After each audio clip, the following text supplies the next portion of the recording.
ممکن نیست. گذشته شینید در اینجا. شین گلین جان، گفتم که ممکن نیست. شینید همش نقض می شود. شینید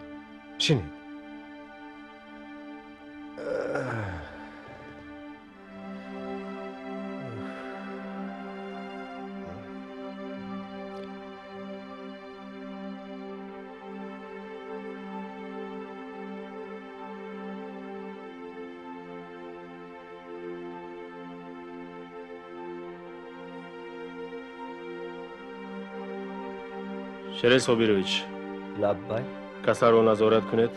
بعد 1 ساعت به نزد من. خب.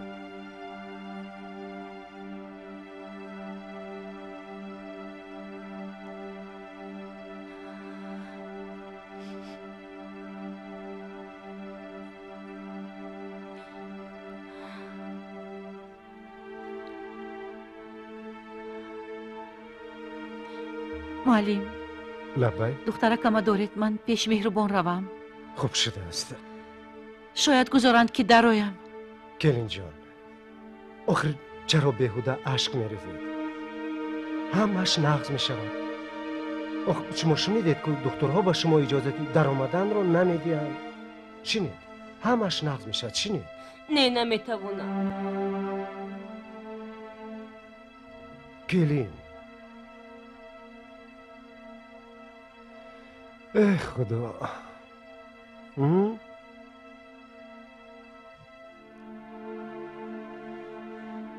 با پیش پسرم درایم ممکن؟ خواهرم ممکن نه. من خودم میفهمونم. با نزد مهربان حالا درایم. ممکن نه. در کار شاید ما شما رو جک میزنیم. اگر خطا نکنم شما مادرشون؟ ها. احوالی باید چی خیر است؟ حالا با او تنها آرامی لازم است. نفس کشیش خوب، اما تا حال با خود نآمده است. دکتر جان، اگر بابا یکون چی شود من میمورم دکتر جان. شما بیهوده اشک نریزید. همه‌اش خوب می شود.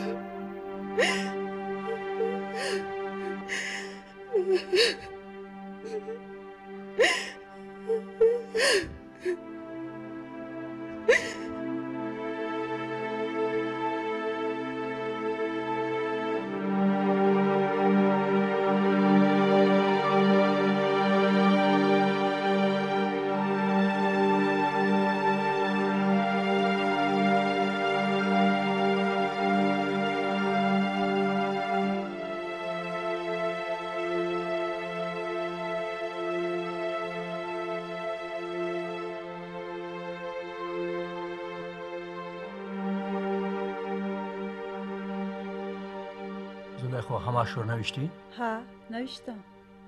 خیلی خوب. السلام علیکم. السلام علیکم.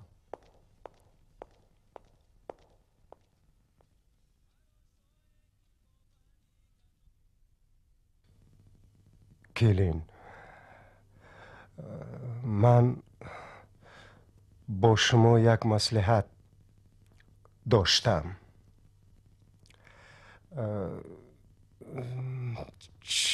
خیلی من میدونید شما برای من خواهرم برین، حتی از خواهرم زیادتر فرزندم برین. من از شما منت دار معلم. تشکر. دلم به شما میسوزد. این کلانهای ما عرض شما را گوش نکردند. برای آنها ناظمی عزیزتر. طرفش را گرفتند، یاری دادند، توی کرده دادند به انصاف ها. باور کنید کلین، دلم خون شد، جگرم خون شد، دیوانه شدم. برای همین طاقت کردن نتوانستم. از نام شما یک عریضه نوشتم. چی معلم؟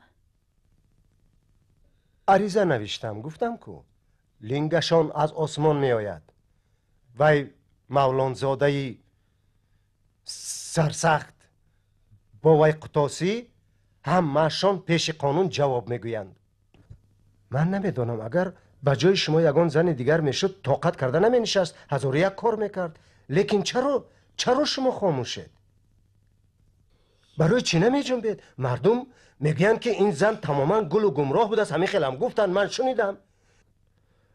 دید انا امضا کنید. من همه بود و شدی واقعه را نوشتم به محابات. امضا کنید. خواهرم همون رو چکارم ممکن؟ انا مرحمت. امضا کنید.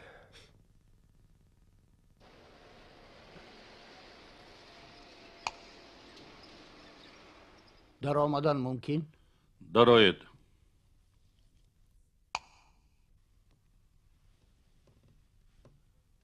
سلام علیکم. شنید.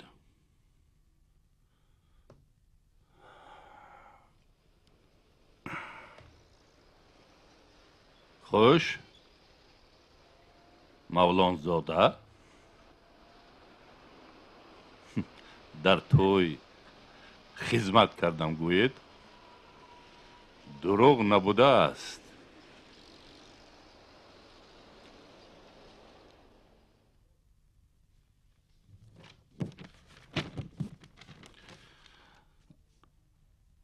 انا این عریضه زن نازمی به همش جواب میگوید. ما با شما از حد زیاد باور کردیم.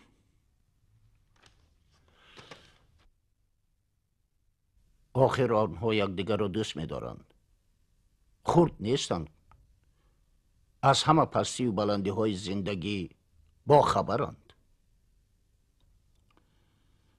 دوست می داشتن میگوید؟ بله، دوست می‌دارند.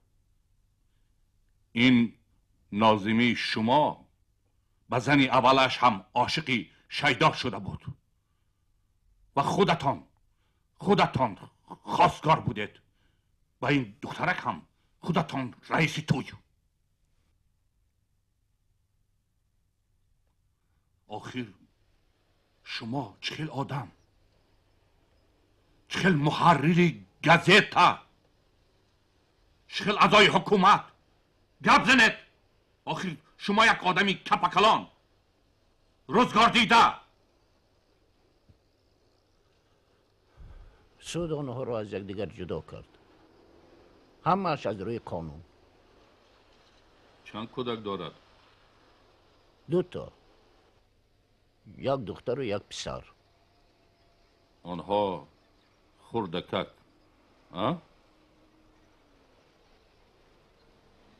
آنها چخیل زندگی میکنند؟ در کجا زندگی میکنند؟ مادرشان یک عمر بختش سیاه. شما باشد میگوید که همش قانون. مراد همان قانون.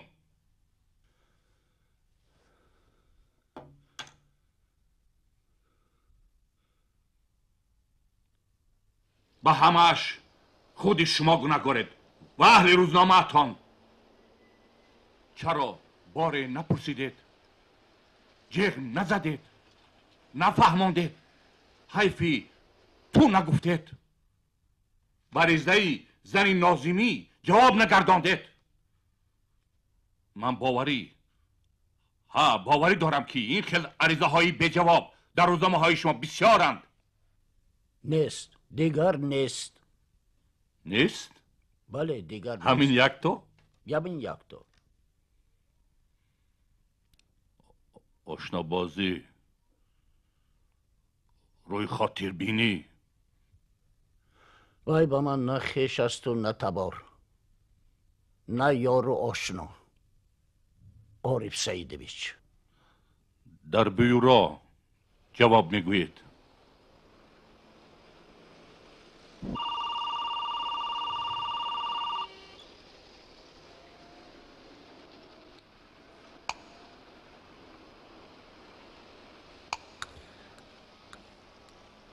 لبای قلندرов را نزد من جیغ زنید. خوب شده است.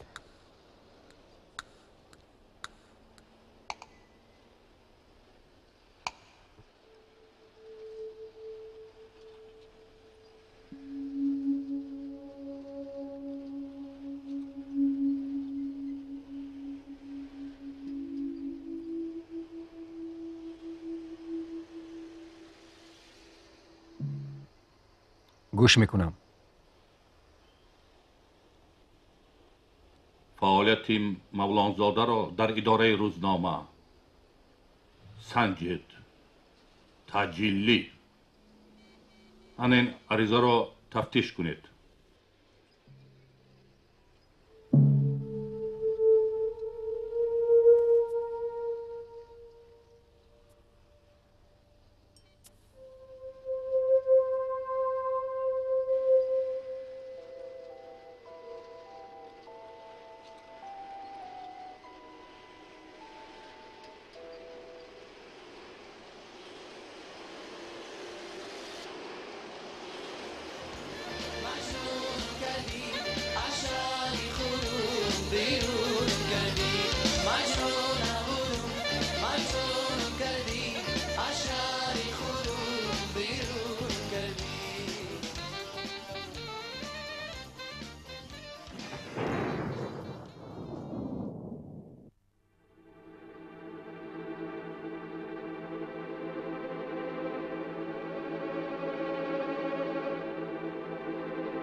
خواهر جون چی گپ شد خواهر جون؟ هیچ گپ نشده است. خدا جون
کاری دل معتدل گشت. نفس کشیش آسان شد. حوادث سنی را قطع کنید. سلطان مرادج گیرید گفتم که وای برای کمک رساندن بود. دل پسرک به قوت.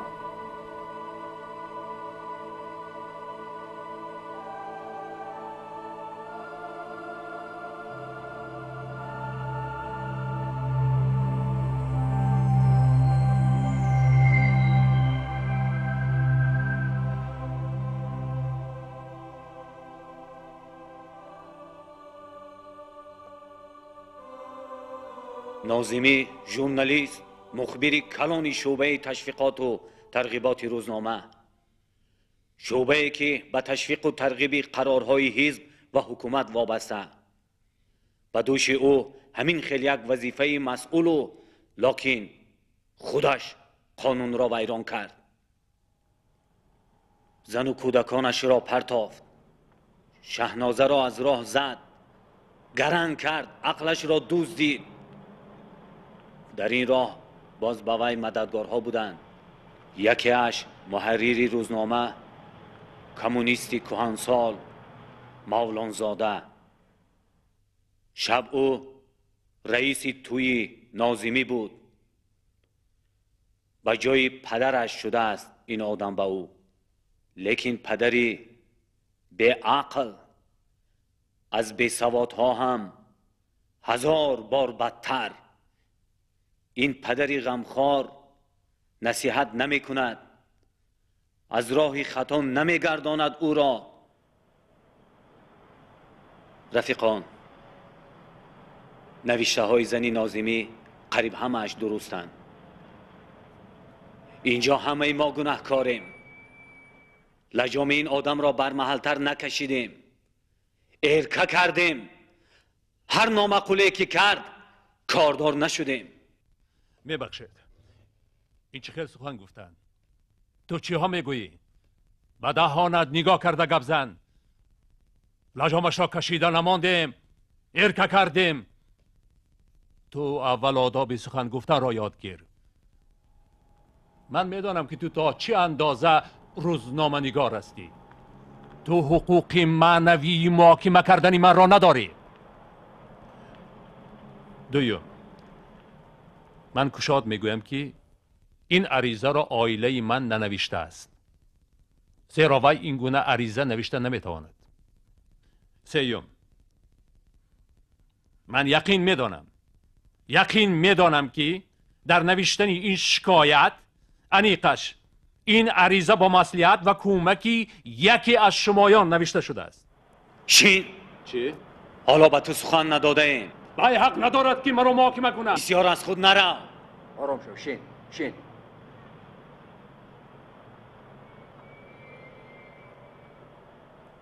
کی گپ زدن میخواهد؟ ممکن؟ مرحمت استاد.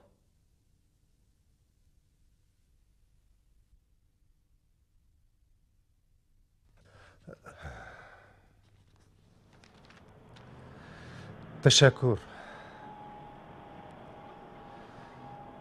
رفیقان، من درباره گناه‌های ناظمی مفصل مو به مو گپ زدنی نیستم و گفتنی نیستم که وی به کار نوشیده می آمد، بدمست است و این چنین تا گرفتن زن جوانش هر روز به کارخانه دخترها و زنهای بیگانه را آورده به کار ما خلل می رسانید. من در این باره یگان چیز گفتن نمی خواهم. من به ناظمی یک سوال دارم. ممکن؟ مرحمت.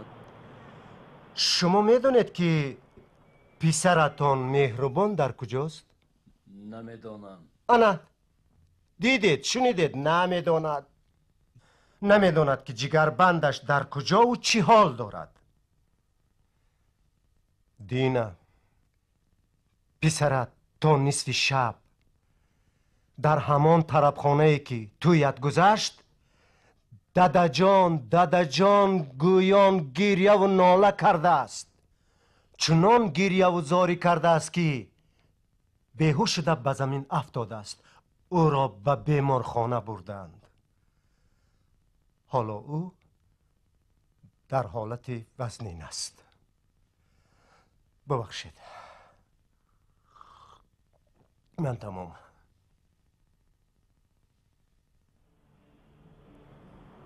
ممکن؟ مرحمت.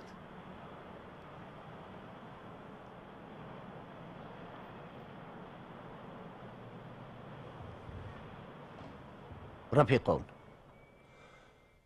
اینجا تنها ناظمی گناهکار نیست. بله، تنها او گناهکار نیست. گناهکار اساسی منم. من این آدم را تا به این درجه رساندم. در وقتش جلوش را نکشیدم، به اختیارش سر دادم.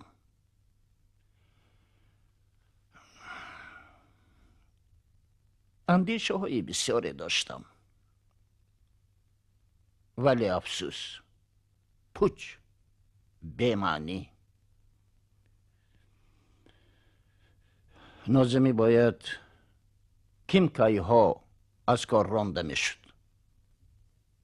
بله، کیمکایی ها. عموما فکری من همین است. ناظمی باید از کار رانده شود. من طرفدار فکری مولانزاده. بهترش از کار روه. چی گفتی؟ التماس آرام شوید و خاموشی رعایت کنید.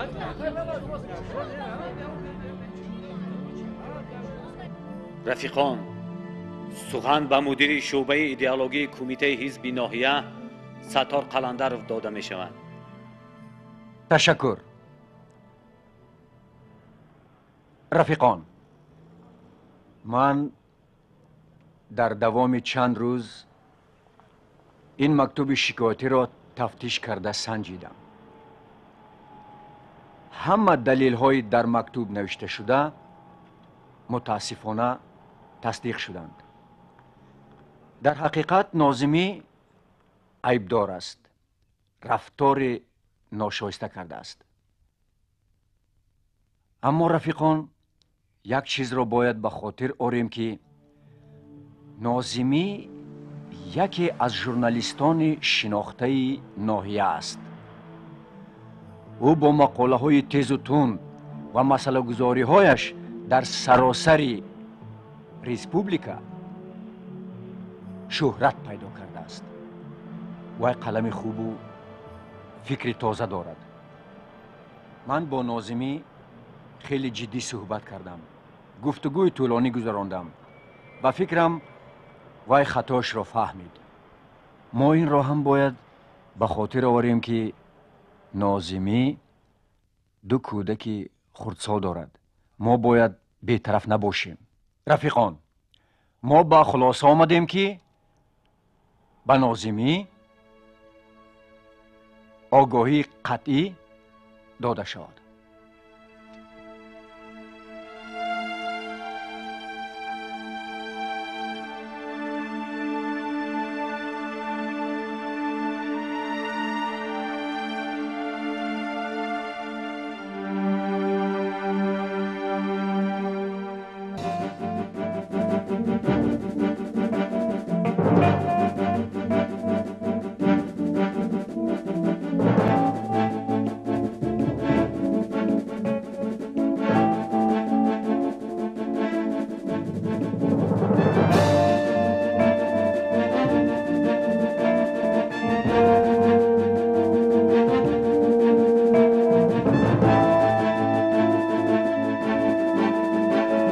Thank you.